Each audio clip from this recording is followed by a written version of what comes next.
Good day and welcome to Motor Rose Music. I am Jeff Thiel, the co-host of the show. Before I start, I would like to ask those watching to please subscribe to the channel.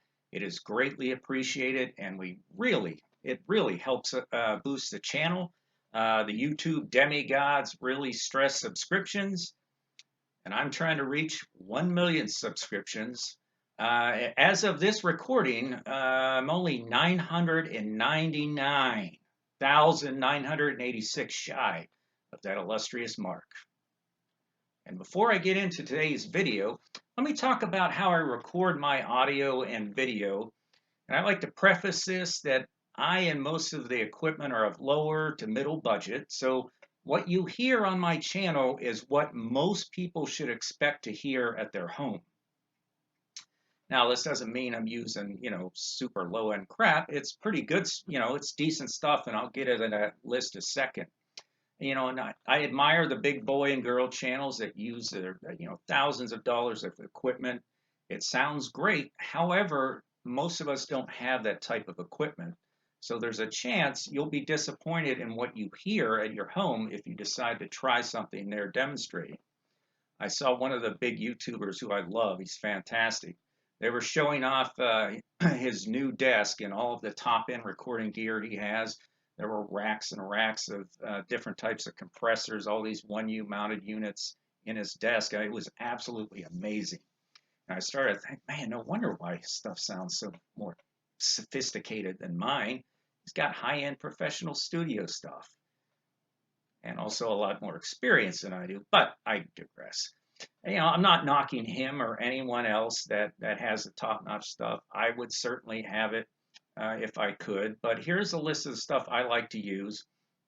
Not all I'm using right now. The Focusrite Scarlett Solo, Universal Audio Volt 2, which I am using for this, SM57, that's a Shure SM57 mic I have on my amp, a generic vocal mic from Amazon. It was like 60 bucks. Toner, I think it's called, and then some generic webcam. It's a 4K webcam, again 60 bucks, and then I use Cyber Audio or video for my editing. I think it's called that. I should know that. So, anyways, back to what the video is about. As you may have seen in the title, I'm going over what I think is the definitive rock and roll chord, and that's the 6 sus4. Okay, so what that is, it's been used. If you've ever watched the Beatles Get Back, there was a song they played in there, and I'm not going to dare put it on because they'll block it, but there's one song they played a lot. You heard it, and it was an A6 sus4, which I'll go over here in a second. It really started picking up steam in the 70s. You had a myriad of bands and guitarists that used it. Jimmy Page did a little bit. Brian May, Tom Johnson, Tom Schultz, all the Toms used it. Kiss, and just about half of their songs they used it. Bad Company, so on and so forth. But what is it, and how is it used? First off, in the case of how I'll be showing you today, and pretty much how everyone used it, it was a major chord, and I'll demonstrate with the A major. But being that it's a sus, you see a A6 sus4. The sus is a suspended fourth.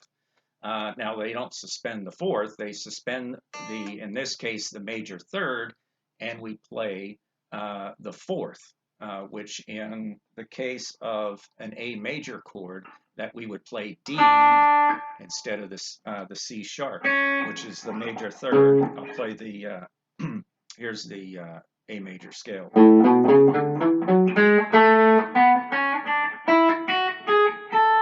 Here's the major third. Here's the suspended the fourth. We've all heard that before. And then the sixth, there's the sixth. So that was the A6 sus4 right there. So that's another thing about this is it is just like it's an A-shaped bar chord, and you could play it anywhere up and down the fretboard, right? So all you're going to be playing is this part of it. You're going to drop the root, and it's essentially it's the second inversion of a major chord. So just like that. And here's how something like I would play it in a song, and I have a few examples of it through this one little riff here.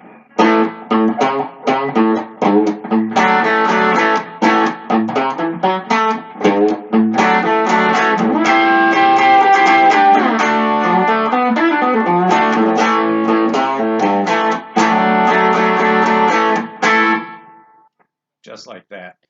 You can just sneak it in there anywhere. I mean, there's all kinds of songs you can play it. The popular songs here, I'll play a few, but they're not gonna be correct because I don't want to get blocked.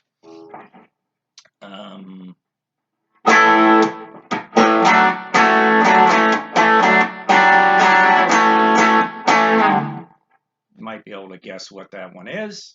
Maybe not. I'm fudging them out again. So here's one from a royal named band.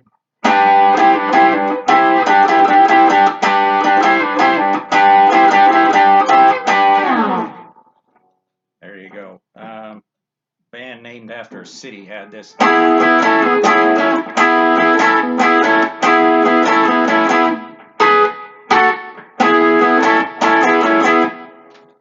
Might recognize that as some Boston song, maybe. But anyways, I hope that was useful to you. It's a chord I thought about. I never saw any videos of it explaining that this chord itself. There have been numerous videos on some other rock and roll chords, and if you can think of any definitive chords, put them in the comments. There's always the Hendrix chord that we could throw out there. But let me know if you can think of any that would also qualify as something that was heavily used and is still used today. This one I thought was good because I just don't hear many people talk about it. So anyways, please like and subscribe. Really, the subscribing is really going to help us. Again, I am so close to 1 million subscribers, just 999,986 to go. So thank you for watching. Please come back. Keep rock and roll alive.